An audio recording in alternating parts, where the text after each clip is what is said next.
Lynn Toubiana, bonjour, merci d'être avec nous. Bonjour Lise. Alors, ce matin, nous avons deux invités pour un film impressionnant, haut en couleur, un film à voir absolument, et qui sort aujourd'hui, Lynn. Oui, c'est un film documentaire. Nous recevons le père et le fils, Patrick Zobelman et Hugo Zobelman. Alors, d'abord, Patrick Zobelman, vous avez filmé votre grand-mère maternelle en 1994, votre grand-mère maternelle qui avait donc 84 ans, qui s'appelle, on va parler au présent, Golda Maria Tantowska, juive polonaise. Vous l'avez filmée chez elle.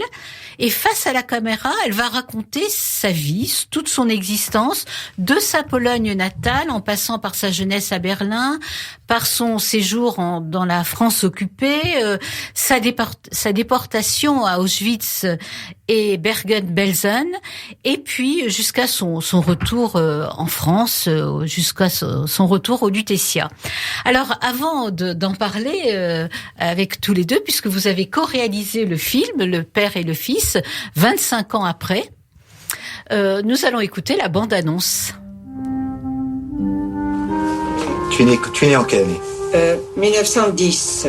Donc tu as 84 ans. Je suis née en Pologne. Ils m'ont inscrit à l'école pour tout Maria. Mais ton vrai prénom, c'est Golda. Oui. Ça a commencé comme ça. Et dit à mon frère, m'en fichez les camps aujourd'hui. Partez tout de suite. Et c'est là que je quitte l'Allemagne avec mon frère.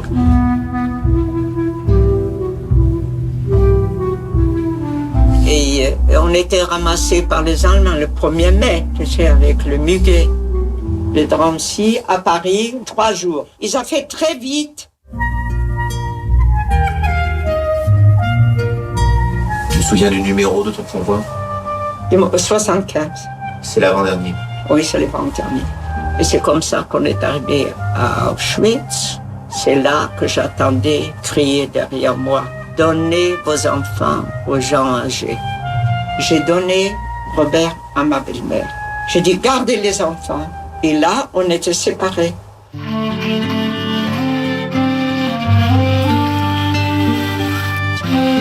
Et du courage, c'est la fin. Nous venons de Berlin. Tout est caput. Vous êtes sauvés. Nous, on n'a pas eu croire.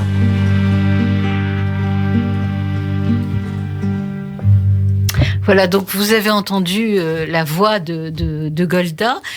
De Maria, on va dire Maria.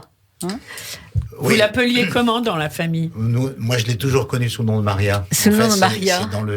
C'est en l'écoutant dans l'enregistrement que j'ai même presque appris qu'elle s'appelait Golda. Je devais le savoir, mais pour nous, ça a toujours été Maria. Voilà. Maintenant, elle est Golda Maria. Et on reconnaît évidemment l'accent yiddish. Alors Lise, ça peut, effectivement, ça vous intéresse puisque ça m'a beaucoup touchée. Rien que d'entendre la bande-annonce. Alors, mais Maria dit qu'elle a quand même en horreur cette langue. Ah oui, alors non, elle a une forme d'accent yiddish. Moi, je dirais presque d'accent d'Europe de l'Est parce que pas vraiment yiddish. Et puis, ce qui m'a fait quand même éclater de rire, c'est son horreur du yiddish. Elle est allemande, elle est de culture allemande, et comme beaucoup de juifs qu'on appelait les Yekes, les juifs allemands, le yiddish on repousse parce que ça ressemble plus à une déformation de l'allemand pour ces gens-là qu'à autre chose. Est-ce que vous avez été élevés là-dedans tous les deux ? Elle dit cette phrase magnifique, c'est le yiddish, c'est pas joli. Oui, extraordinaire. Mais oui. Et puis elle dit aussi, fièrement, je parlais l'allemand. Oui. Mais oui. Elle a adoré ces années, elle le dit d'ailleurs dans le film, ces années d'adolescence et de jeune adulte à Berlin, dans les années 20. Elle a adoré cette ville, elle a adoré l'école, elle a adoré sa famille, elle a adoré le Berlin des années 20, en fait. Oui, bien sûr. Voilà. Et il y avait de quoi. Alors, la première question qu'on a envie de vous poser, Patrick Zobelman, pourquoi, en 1994, donc vous aviez une quarantaine d'années, pourquoi vous avez eu le désir de faire parler votre grand-mère ? En fait, c'est la conjonction de plusieurs moments qui viennent cohabiter et il y a un alignement de planètes. Mon métier, c'est producteur, et j'avais produit 2 ans auparavant un film documentaire qui s'appelle Premier Convoi, qui est un documentaire de Pierre-Oscar Lévy qui raconte le témoignage des 12 survivants du convoi numéro 1 du 27 mars 42 de France, déportés de France à Auschwitz. Et j'ai passé 1 an à produire ce film et après l'avoir passé beaucoup de temps et d'émotions à produire ce film, je me suis dit que j'avais quand même quelqu'un tout à côté de moi qui pouvait aussi me raconter son histoire et que ce serait incroyable que je fasse avec eux et pas avec elle. Et par ailleurs, en 1994, elle a 84 ans, elle est encore très en forme physiquement et mentalement, elle a toute sa tête. Hugo a 6 ans, son frère Théo a 4 ans, et je me dis que il faut qu'ils entendent aussi cette histoire. Et leur cousin également, qui avait à peu près le même âge. Donc, je voulais l'écouter, c'était le bon moment, elle voulait parler. Parce qu'elle avait bien conscience aussi que l'âge et qu'il fallait témoigner, voilà, qu'il fallait témoigner avant que ce soit trop tard, et qu'elle pouvait le faire auprès de ses petits enfants plus facilement qu'elle a pu le faire auprès de ses enfants. C'est très classiquement dans les années 50 et 60, elle fait partie de ces juifs qui ne parlaient pas, de ces survivants qui ne parlaient pas. Le passage sur votre sœur, je crois, non, où elle est pas au courant. Vous lui demandez, tu as parlé à qui? Sur ma mère. Sur votre mère, pardon, excusez-moi. Sur votre mère, et elle lui a pas parlé?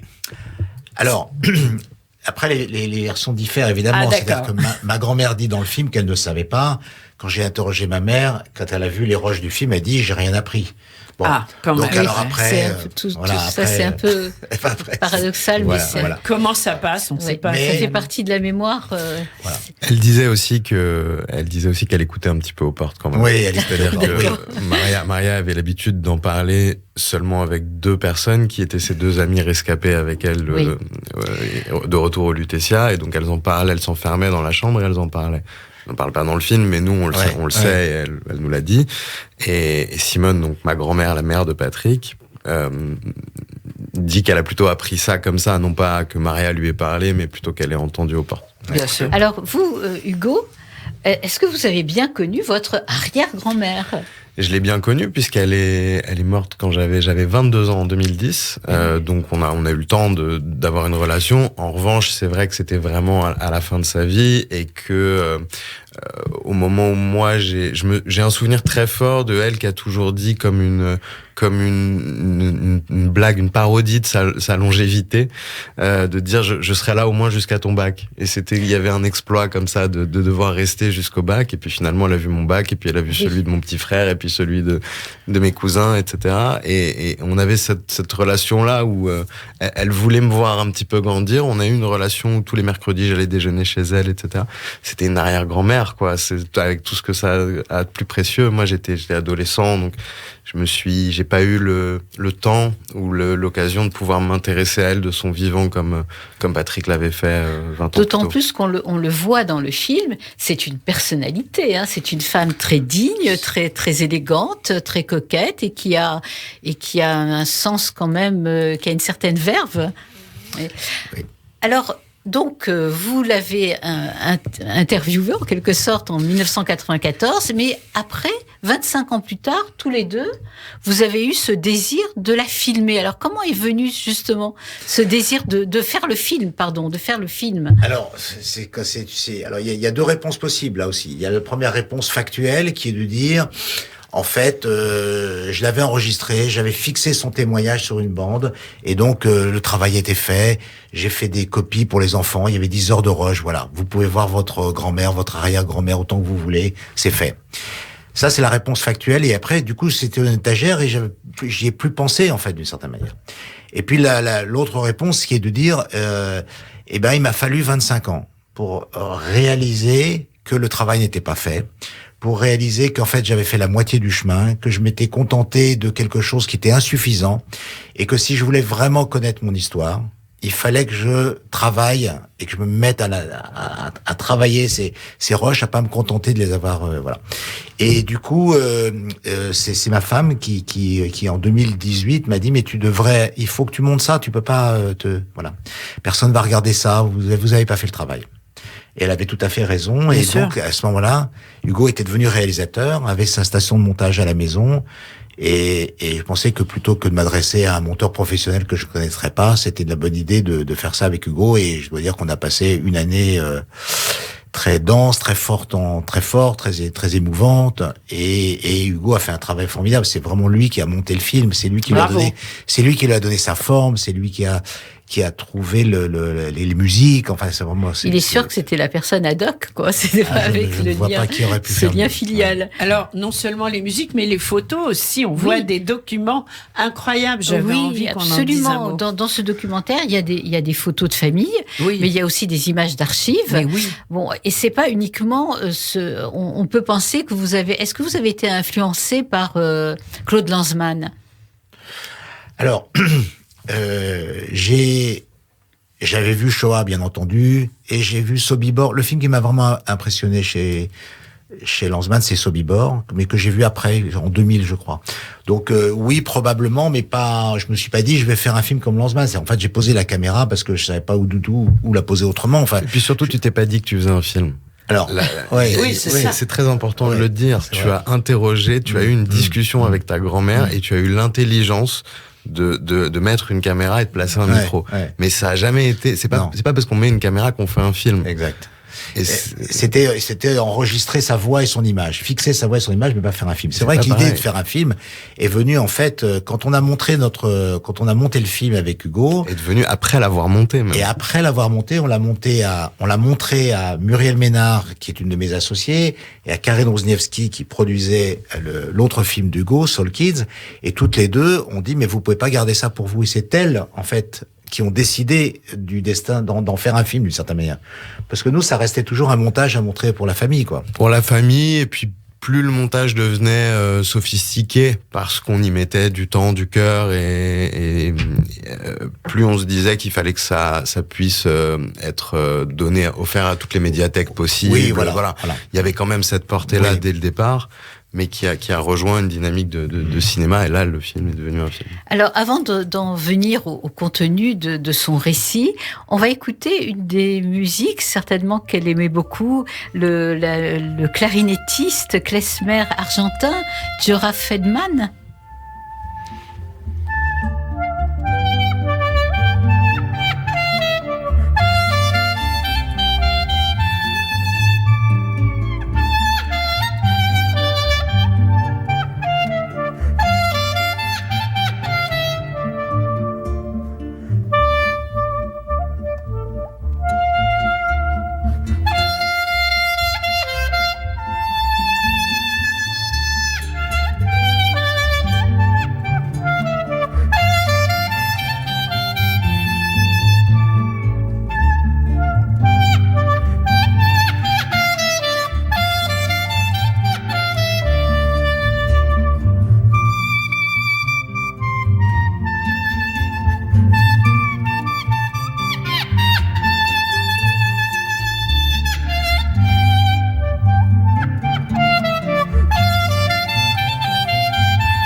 Voilà cette belle musique klezmer. Alors, Patrick, justement, parlons de la musique dans votre film qui est très belle. Hein. Vraiment, la bande musicale est magnifique. Alors, les choix sont vraiment été effectués par Hugo. On en a beaucoup parlé ensemble. Moi, Djora Feldman, j'ai découvert Djora Feldman il y a 25 ans dans un concert à Paris, et depuis. J'en suis épris, et donc le nom de Djora Feldman est venu très vite. Après, ça a été une évidence, de ce point de vue-là. En tout cas, il y avait un vrai enjeu en montage pur et dur. Il y avait le ton à donner à ce film. Comment accompagner la parole de Maria, comment à la fois ne pas tomber dans le pathos, en même temps ne jamais non plus essayer de faire des contrepoids, ou voilà. Et donc, il fallait trouver à la fois quelque chose qui suggère une époque, une tradition, toutes ces choses-là que Djora Feldman remplissait parfaitement. Et ensuite, il y a un tel éventail d'émotions dans sa musique et dans les quelques morceaux qu'on a choisis qui en fait racontent plein de choses différentes. qu'on a pu naviguer uniquement grâce à cet artiste et un morceau de Django Reinhardt. Ouais. Et l'idée de la musique, qui est la Marseillaise de Django Reinhardt, l'idée autour de la musique était vraiment et un peu comme avec les images d'archives d'ailleurs, était de rester dans l'émotion, d'essayer de coller à l'émotion de Maria et de ce qu'elle traverse au moment où elle raconte ce qu'elle raconte à Patrick, plutôt que de faire un apprentissage, voilà, d'être dans le didactique. J'ai juste une question. Et vous, Hugo, en tant que jeune issu d'une telle famille, la musique klezmer, ça vous parle ? Ouais, ça me parle de manière très intraveineuse, je sais pas comment dire, physique. C'est en vous, d'accord, oui, il y a ça quelque chose comme ça, voilà. D'accord. Juste, toute la musique, c'est effectivement, à part le Django Reinhardt, c'est Gloria Feynman, mais il y a également le générique de fin où on reprend Donna Donna, et qui a été joué à la clarinette par mon dernier fils Noé, qui était une façon de boucler sur cette histoire des enfants dont Golda part dans le film, et qui a été faite grâce à l'extraordinaire gentillesse et générosité de Eric Slabiak, qui est un très bon ami et qui a dirigé, qui a joué au violon et qui a dirigé Noé, qui à l'époque avait 9 ans et demi, et qui joue à la clarinette de Nadine. Il l'a accompagné, et Eric a été d'une générosité folle pour nous permettre de terminer le film. Il vient très souvent à Radio J, et là il a fait une série de concerts extraordinaires jusqu'à fin décembre.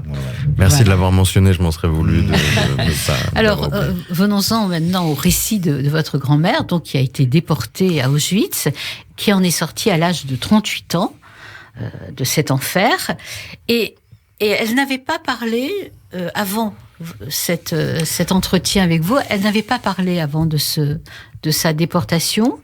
Et elle dit « Maintenant, je parle ». C'est vraiment comme un passage à l'acte incroyable. Et alors, comment explique-t-on justement ? Et elle dit aussi, quand elle parle de cette époque qu'elle a traversée, qu'elle était très malheureuse, évidemment. Il y a eu un drame épouvantable, puisqu'elle a confié son fils à sa belle-mère quand elle est entrée dans le camp de concentration à Auschwitz. Et d'ailleurs, on se demande pourquoi elle a confié son enfant, qui avait 3 ans et demi, à sa belle-mère. Parce qu'elle avait entendu dans le convoi, il disait, le mot qui se passait, c'était donner les enfants aux personnes âgées. Peut-être que c'était un credo que les enfants allaient être mis à l'abri parce que les personnes âgées allaient... Bon, en fait, ils ont été gazés le jour même. Voilà. Bien sûr. Évidemment. Alors, comment a-t-elle trouvé justement la force de parler et de vivre aussi ? Parce que elle dit qu'après la guerre, contrairement à beaucoup de survivants de ces camps de déportation, elle a quand même trouvé le bonheur auprès de son mari, de ses enfants, de ses petits-enfants et de ses arrière-petits-enfants. Alors oui, il n'empêche que elle parle aussi des cauchemars. Oui. Et elle ne parle pas de ces moments forcément très nombreux où elle a dû broyer beaucoup de noir quand même. Il y a eu beaucoup de douleurs et beaucoup de souffrances, mais elle avait une force de vie, effectivement. C'était d'ailleurs ce que j'étais venu chercher dans cet entretien, c'était une réponse à cette question qui est comment on fait ? Comment tu as fait ? T'as 38 ans, tu as perdu un fils, tu reviens de l'innommable. Comment on fait pour vivre ? Comment on fait pour avoir d'autres enfants ? Comment on fait pour être la mère ou la grand-mère que tu as été ? Comment tu as fait pour être ce pilier de la famille autour de laquelle toute la vie familiale s'est articulée ? Comment tu as fait pour vivre jusqu'à 102 ans ? Incroyable, 102 ans. Pour être une femme aussi aimante et qui nous a tellement donné, tellement appris. Et qui avait aussi de l'humour, parce qu'on le voit quand même dans cet entretien, même lorsqu'elle évoque des choses un peu dures, il y a une forme d'humour. Qui, on le sait, est la politesse du désespoir. C'est la politesse du désespoir. Et puis, moi, j'aime énormément quand elle feuillette un album de photos, et puis elle voit une photo d'elle, et elle dit j'étais presque jolie. Oui, alors que c'était une très belle femme. Oui. C'est vraiment un film à voir, on est d'accord. Alors, il y a encore juste une dernière question. Elle avait un très grand attachement à la France. Ouais. Et oui. un très grand attachement. Alors, moi, on aurait bien aimé rester avec vous et en parler encore plus longtemps, mais là, l'horaire oblige donc un film à voir absolument qui sort aujourd'hui. Courez-y, Golda Maria. Golda Maria. Voilà. On va peut-être écouter justement pour clore notes, l'interview Donna Donna, mais interprétée par John Baez. Bien sûr. On va juste écouter quelques notes. Donc on attend que